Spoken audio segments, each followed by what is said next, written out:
Watching this, I saw two reactions. And they weren't really negative. I mean, on my right, there was one dude with every inside joke, like, ha, ha, ha, I get it! I'm a comic book fan! I know that! Man, he is right there on the couch. I'm sorry, man. And then on my left, I had the person like, ha, ha, ha, ha. I don't get it.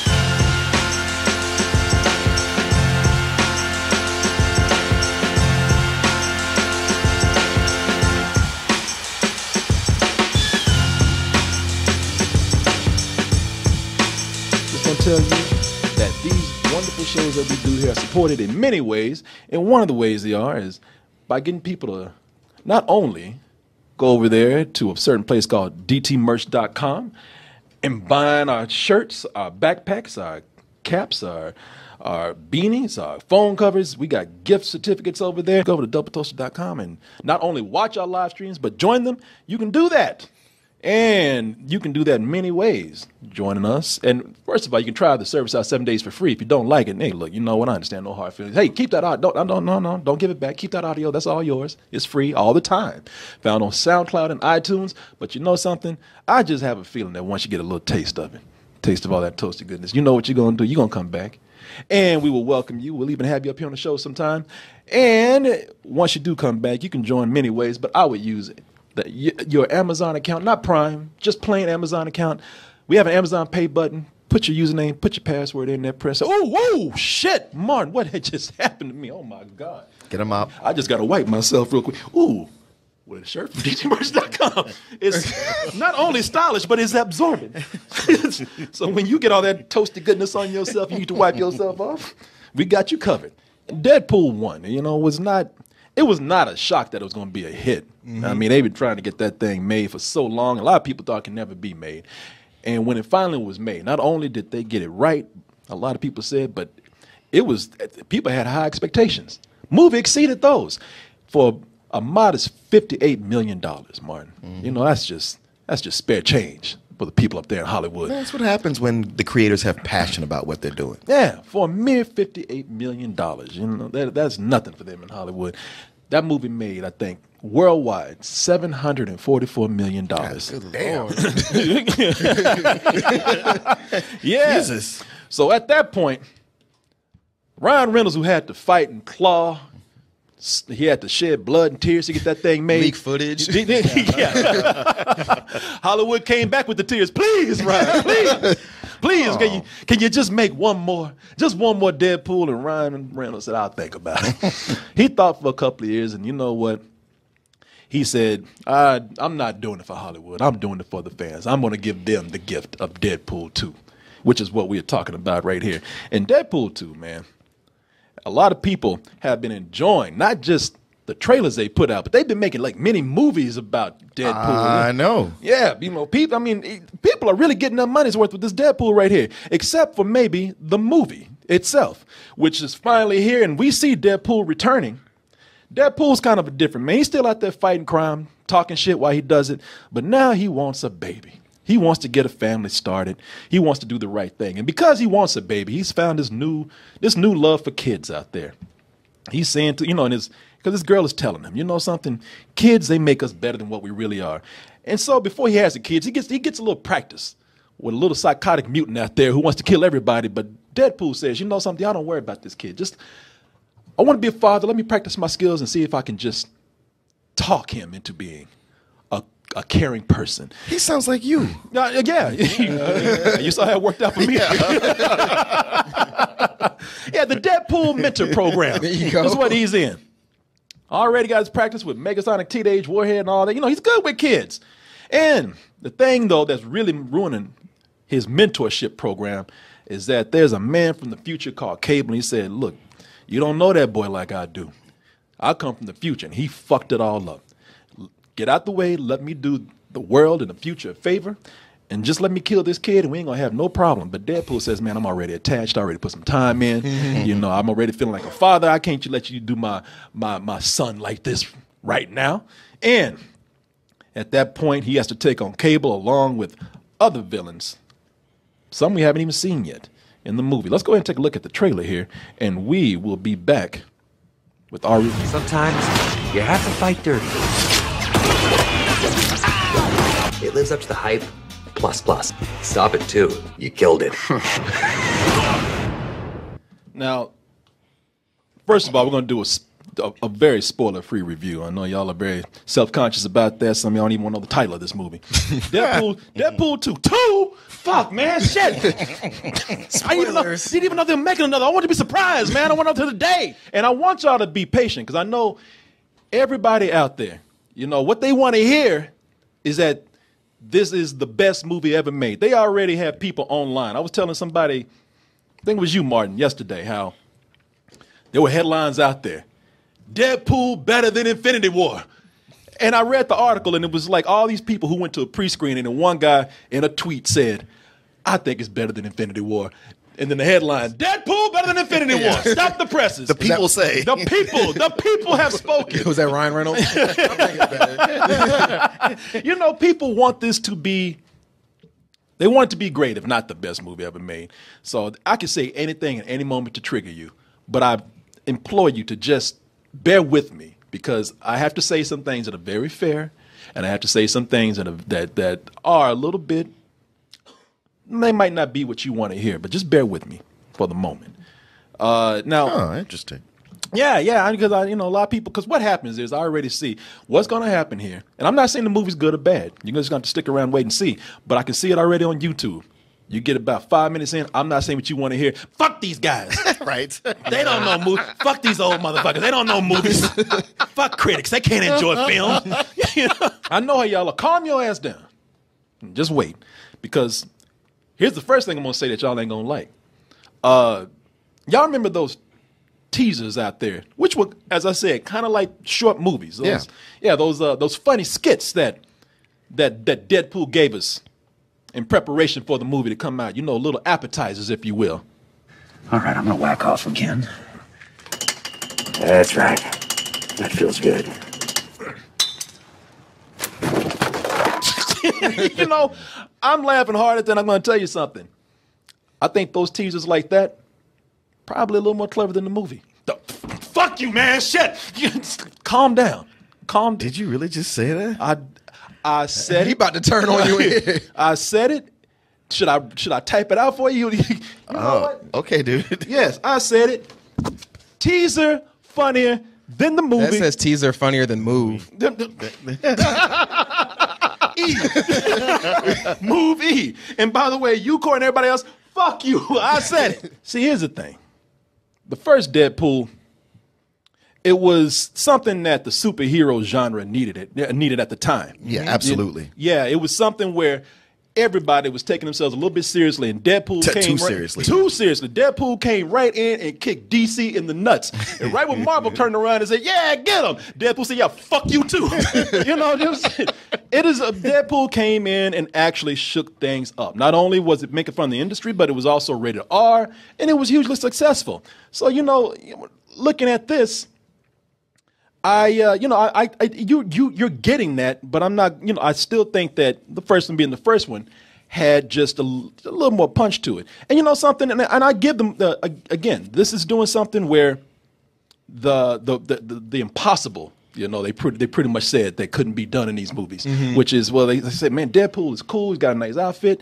Ryan Reynolds would be perfect as the character, but, that's a comic book, though, where he's breaking the fourth wall.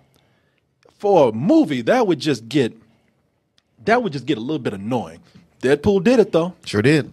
And made it work. It does a lot of good things in here that they still do in this movie that they did in the first one. You know that they still have the self-reflexive humor. They still have the breaking the fourth wall. It's almost like this movie right here. What they did was they took what worked in the first and piled on even more. And for some people out there, I think that will work. Now, I want to address the people who might walk in here with high expectations, or they don't know Deadpool that well.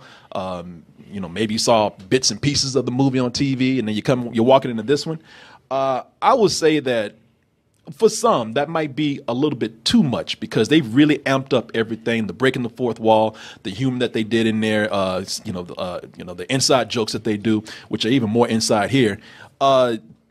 it's just more of it, and it might be overbearing for some people. It's like drowning your fries in ketchup, man. You know, I like fries and I like ketchup on my fries, but you put too much ketchup on there, the fries just, they use their peel, they lose their crispness. What if you're European and you like mayonnaise on your fries? Then Martin missed too much mayonnaise on those fries then. You know? God damn it. Any mustard people out there, you too. No, those people are weird. That's just gross. Pick your condiment. I don't know. But it's too much, maybe for some people out there. I don't know, Martin, if you're looking at me like I'm crazy, are you mad at me too right now? You tend to always kind of downgrade these things, like the way you weren't with the Guardians of the Galaxy movies. Like even the first one, you were like, it was all right. And I know you like Deadpool, but you probably didn't like it as much as the average person. So that makes me go like, all right, I see why he's saying what he's saying. Yeah, and to further my argument here is that, you know, there's, you know, they did a lot of things where they made fun of the industry and in the movie industry and even Ryan Reynolds' career in the first one. You know, like don't make the costume green or anything like that. And there are moments in here where they do that, but it feels like it's just not as clever as it was in the first. Even some of it is just obvious. Like, do you think it's just because it's not as fresh as it was the first time you saw it? Well, for example, there's an element of that. Yeah, they have a joke here, like, you know, for example, you know, where in Deadpool, it really felt funny because it felt sincere. You know, when Ryan Reynolds was making fun of himself, that felt like, all right, not only am I making a joke here, but I'm just opening myself up now. Right. With this one, they're making jokes that are kind of obvious, and the jokes that a lot of people make with their friends on their own. You're just a clown, dressed up as a sex toy. So dark. You sure you're not from the DC universe? You know, it's funny, it's worth a chuckle, but it's something that it's a running joke that we've all said, you know. And you know, I don't think that it's really helped out by the plot too much either. You know, the plot in here being that it's kind of a combination between Looper and Terminator 2, you know, with the whole time travel thing and this guy coming from the future to kill this kid and pretty much Deadpool having to protect the kid. And by the way, that kid it's not helped that he's not that likable either. I didn't like the kid in the movie. It's the kid from Hunt for the Wilder People? Yeah, Hunt for the Wilder People. It's that kid right there. And, you know, like I said, with this, he's kind of playing the same character from that. And it's almost like you took this like, imagine taking like an ADD Ritalin kid and making him like a murderous sociopath.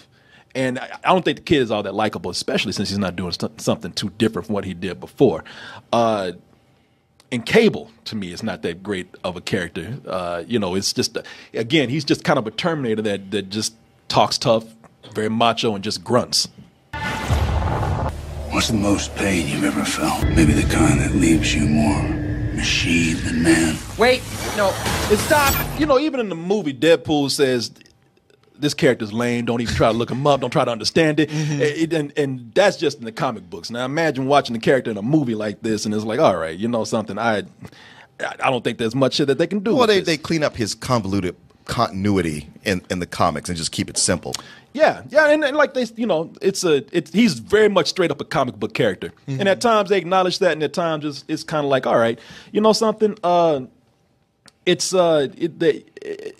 know, they pointed out very cleverly, like, okay, this is straight up comic book, it's corny, it's cheesy, and they're clever like they're on the first one. Sometimes to me, it feels like they use that humor sort of as a crutch too. Sometimes, you know, for one of the things I don't like in movies is we know this is lame, but we're going to try to cover up that it's lame. If we point out it's lame, if we talk about it, then you don't think we're stupid for doing this lame thing, and we can still do it. If we make fun of it about how lame it is, then it's actually great. It's more clever than what it was before. And I don't, you know, to me, that's something I see in movies where it's like, nah, you know, sometimes something is just lame.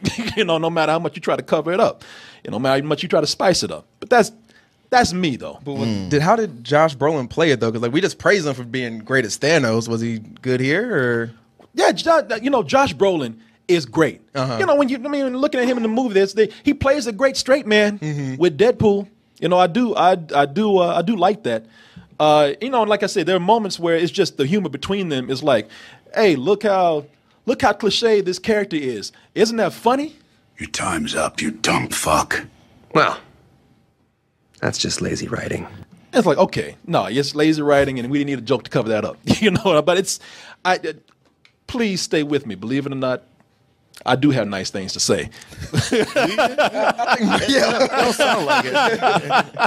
I don't sound like you disagree with a lot of what I'm saying here. Well, I'll let you finish. No, go ahead. what you No, got to please. say. No, I'm passing it on, man. Are you sure you're passing it on to me? I'm passing on to you. Go ahead and give me that verbal ass. Well, you man, want to give me. I don't know. I watched this movie and I thought it was hilarious in spots. How did I not see that coming? Well, that's just lazy writing. So you see what I'm saying here. Dude, I actually agree with you 110%.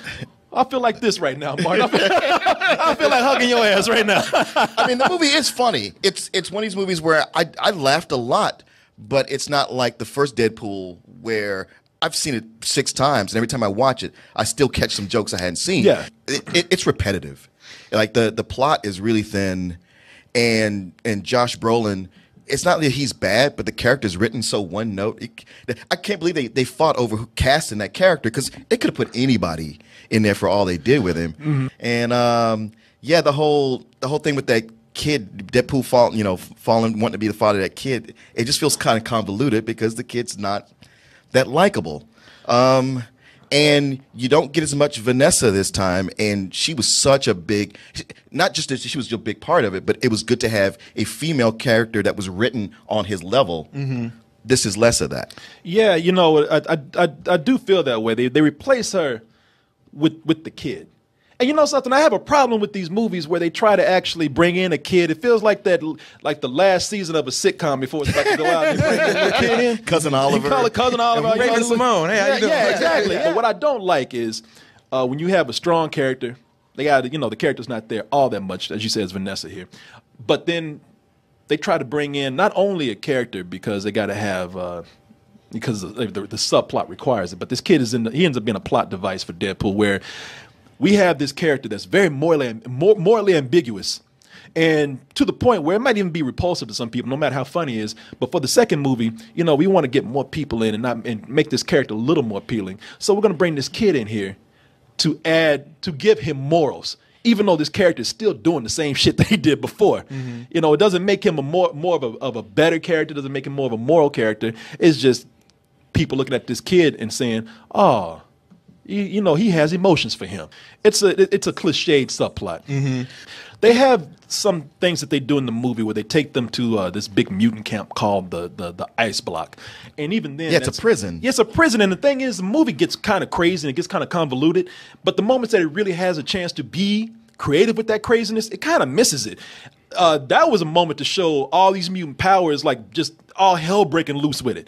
And they really didn't do that. And it felt like they were holding back on that. In fact, it felt like that might have been an afterthought in the script writing. Well, it's also kind of lame that they just still have the same X-Men in it. I'm just preparing people who are going in with high expectations and telling you what some of the things are that could potentially be legit criticisms for some people. Yeah, and maybe a disappointment for some people. Yeah, it's small disappointments. I mean, I think it's still a fun movie, but your question is going to be, how does it measure to the first one? Yeah. And this is why I would say these are the reasons why it doesn't measure up to the first Deadpool. If you are a person who is a huge Deadpool fan, this is the movie for you, because it plays more to the fans of Deadpool in the comics than the movie. And see, that's what I did. I walked out with the complaints that I'm saying. I'm not even saying it for you. These are complaints for me. And yet when I got in the car and really just played that back in my mind, I said, but God damn it, it's Deadpool. It's like you just can't hate Deadpool, man. The character is so funny. The character is so charismatic. The character is just so endearing. But no matter how obnoxious this character is, you still like him. You still like this character a lot. Yeah. And that's because, and the reason why is because, sure, the plot is not great. I'd even say it's bad. It's not as good as it's bad. Yeah. The plot. It's really thin. But people, let's just come on. I know y'all. A lot of people gonna walk out talking about, man, that was funny. Y'all gonna be fooled by all these jokes. Let's just lay it down there. This is it. The plot is like a piece of shit with some cake icing on it. It's such a stereotypical sequel plot. No, it is. It really is. I mean, unfortunately, Deadpool has fallen into that thing where it's like the origin story was much more interesting than what they could do with the sequel. We had a story to tell. We didn't have shit with this one, so let's just cover that shit with ice. and I'm not, and believe me, I'm not even saying that's bad. I'm just saying let's all sit back, let's rub the glitter out our eyes, and just say that this subplot and this plot here is lame. But the people, the director, the writers, the people who are really invested in this character, they know that character and they love that character, and it shows. It's amazing what people who really, even if they can't get the whole thing right, how much it makes a difference when they are emotionally invested in something and you see them having fun with it. You see them trying their best to get it right. It almost melted my heart to just see how happy Ryan Reynolds was through this whole thing, man. I'm telling you, through this movie, you can see tears of joy and relief coming out of Ryan Reynolds' eyes in this movie, man. He's glowing. He is glowing. He's like a guy who's pregnant, man. He is so happy to have this character back, and he should be proud of the results. Even though we're criticizing it, he really did do this character a service, and is continuing to do that. And I would even say that it's not going to be completely detrimental to people who are not fans of who aren't like hardcore fans of Deadpool or the first movie. Because watching this, I saw two reactions. And they weren't really negative. I mean, on my right, there was one dude with every inside joke, like, ha ha ha, I get it! I'm a comic book fan! I know that! Man, he is right there on the couch. I'm sorry, man.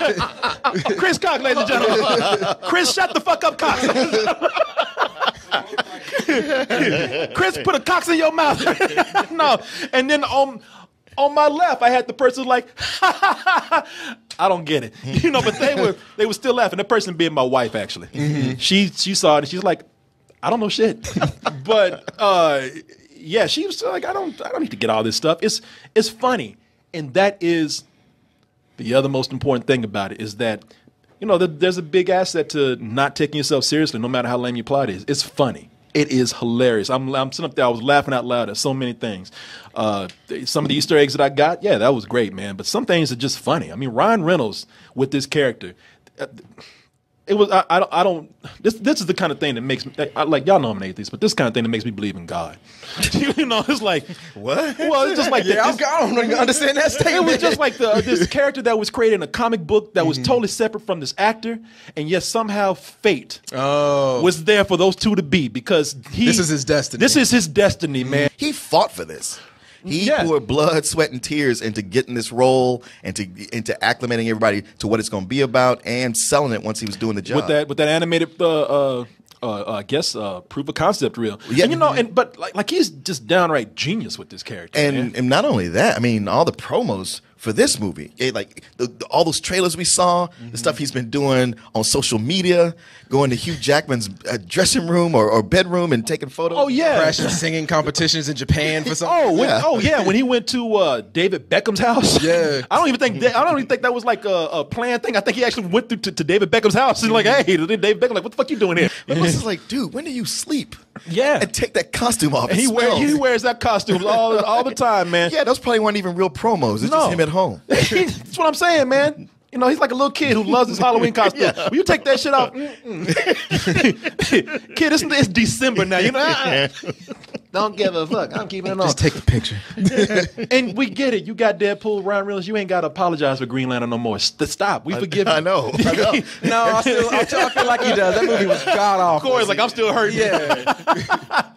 But, but character's great. The only thing I would say about the character, just as a little bit of a warning right here, with this movie, he's starting to show signs of Homer Simpson syndrome. Where he started out so cool in the first movies, and now he's starting to get just a little bit dumb. Okay. He starts to get shot in the head a lot. Yeah, man, it ain't regenerating fast enough there. It really is like, all right, man, they do acknowledge that not at this point in the first one he was so cool, he was just a smart ass. now people are saying, you know what, you're a fucking idiot, man. Yeah. You know, that's he's at that point now. Y'all remember Homer Simpson in The Simpsons where season after season he just got a little more retarded. You know, so Where he's just eating glue for no reason. yeah, man. Well, I was going to ask, one of the big things that they show in the trailer was like, this is going to have a lot more action in it. Does that at least deliver more than the first one? Yeah, it does. Almost to a fault. Okay. Well, I mean, there's a lot of action that happens toward the end. It was almost like that. Okay, I'm drowning in the action here. yeah, there's a good thing and a bad thing with that. Again, it does seem like they're just piling on action more to the point where it's just chaos. David Leitch is kind of responsible for that because he is an action director. You know, this is the guy that gave us John Wick and Atomic Blonde. And Wait, is he going to assassinate Atomic Blonde? oh no, because she's gonna turn around, grab his hand, and take the bullets out, and pistol whip his ass. You know, Family Guy chicken and Peter fight. nah, man. You know, and he, you know, that's his thing. I think the writing went to, you know, most of the strength of this movie goes to the writers and Ryan Reynolds, and the action parts. You know, the thing that the spectacle goes to him, and it's not all bad. I mean, yes, a little bit too much sometimes, but when you have the right character in there, that's when it's great. We were talking about character Domino. Domino, Martin is right. Domino is probably the best addition to this movie. Everything she does and says is funny. It's very amusing. And the action scenes with her powers being Luck. with just being luck, just luck that's you can't even explain. The action is well choreographed, but with her being her powers are luck, it manages to also seem in the best way kind of random. Domino, I'm lucky. Luck isn't a superpower. And certainly not very cinematic. Oh, but it is very much so, man. It's probably the most cinematic and best action parts of the movie. And you know, everybody's looking forward to the X-Force. X-Force is cool. You know, they're good for a laugh. Yeah. It's a funny thing that happens with them. But I said Domino's the best addition, but my second favorite addition, Peter. Peter. Any powers you want to tell us about? I don't have one. I just saw the ad. You're in. Man, we need the Deadpool Peter adventures, man. You know, Peter needs to get his own spinoff, man. I don't know why, but I really love that character. Sure. And that's one of the most. And you know, when we're talking about some moments here that aren't clever, and you know, it's not as good as the first. This is one of the moments where it really is more inspired than what we've seen in the original. Okay. Yeah, man. It's if you haven't gone yet, if you're not mad at us because we didn't come in here and just say, man, this movie's fucking awesome. I don't need to see movies anymore. If you take our words to heart and you're mad at us, then you'll see it. You'll have a better time. Yeah. We're trying to like pull your expectations down. You know, we don't mean, you know what? I will feel very proud if people walk out the theater and they say, those double toasted guys, they don't know what the fuck they're talking about. Right. I will feel proud. I'm going to go watch the next show. Then that means we have done our jobs. I must subscribe so I can hate them. There are a lot of things to really praise this movie for. The action might be laid on thick because it seems like they got the money to do it now. They got this big budget. Now they're just going crazy. From what I understand, the budget is not much higher than the $58 million budget that they have with the original. Really? Yeah, they said that this is something they did not want to actually go in and make a bloated action movie, even though they kind of did. But it's impressive that they did. They made it look like one without doing that. And it's not only the action, man. I mean, there are times when the budget shows, but for the most part, it doesn't. See, watching this, I was watching this and I thought, you know, not only do you have more action in here, but it's just a slick looking movie. The cinematography looks, you know, like $50 million in here, man. There's more than 4 locations like there was in the first one. It's like, oh, we're at the highway, we're at the bar, and now we're at the ship. No, that is true. But there's 6 this time. Oh. Yeah, and a lot of places they go that are like, you know, on location is just kind of CG location. Yeah, you know? So, they come back to the same spots. yeah. I mean, now you make me think about it. Yeah, like they'll show you the overhead shot where they're driving through the snow, and then when they see them, you can tell like that's a paper mache rock, you know, and it's a set. You know what I mean? I'm not a big Deadpool fan. When I say that, I just don't know the comic. I'm not saying I couldn't love it if I read enough of it, but from what I've thumbed through out of just curiosity, it seems like they really are capturing the feel of that. And again, because they successfully, more than not, captured that feel of breaking the fourth wall and that character talking to the audience. You know, and that's what it is, man. He's one of the only movie characters that I know that, you know, will go out, do what he does, death, mayhem, chaos, but will put a personal touch on it. Will actually look at the audience and say, "Thank you for coming." You know, and that's what I love about this, man. I know it sounds like that was going down like a dark place with this, but I'd actually give this a full price. And the reason why I have to say I justify that full price is because, you know, I was talking about how much this is an in joke. I'm talking about how much, you know, they made this such fan service for a lot of things that might be a detriment. But Infinity War was something that was completely for the fans. If you don't know what's happening with that, you know, with 10 years of story making, then you probably won't know what's going on in the movie. But that was the biggest advantage for Marvel, that they made that movie for the fans, and it was highly successful. So while I don't by any means think that this is better than Infinity War, I do think from a fan point of view, they delivered. I think it goes to the meta well a little too often. Yeah. Because I was like, all right, we get it. Yeah. But at the same time, I thought the funniest joke was a meta joke, and it's at the very end in the stingers. Mm-hmm. That probably made me laugh the loudest. So yeah, I really enjoyed the movie, and yet I didn't leave it that, man, I got to go see that again. And that's why I would give it a high matinee. No, I see that. And you know, I failed to mention this before, but watching this, there's another thing that annoys me. I don't want to end on a bad note here, but there's. But you can. But you know, I've already praised this movie. You know, let me get up off of Deadpool's dick real quick. Thank you. But you know, the thing is that there is something that does bother me in the movie where they try to justify excessive violence by just making something sound worse. In the movie, they go and they kill a whole building of people. Oh, and you look at it, you're thinking, man, that's really kind of excessive, man. Yeah. and then they turn the screen like, oh, but they're pedophiles. And I was right. like, I caught that too. I was like, oh. I mean, I don't remember that being established. They have earlier. a place where they don't hire you unless your experience is pedophile.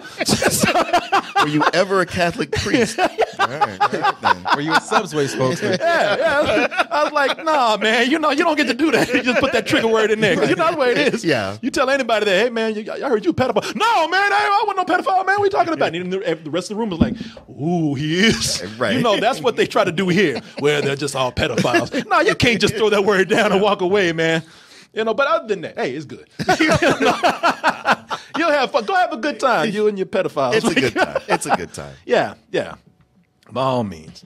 Oh, Martin, have fun with that. I thought you were mad at me, man. Martin started to review, man. I don't like you. No, I just been reading so many glowing things about it, and people starting out with, this one is funnier and better than the first one. I'm like, okay. So I thought it was just me. I was like, all right, let me come in here and get killed. It was, because I was wondering what was going on with him, because before we started, he was over there sweating and adjusting his tie. I was like, what's going on with this brother over here, man? Must be pedophile. No. So if you kill me, it's okay. Yeah, man. Yeah, justify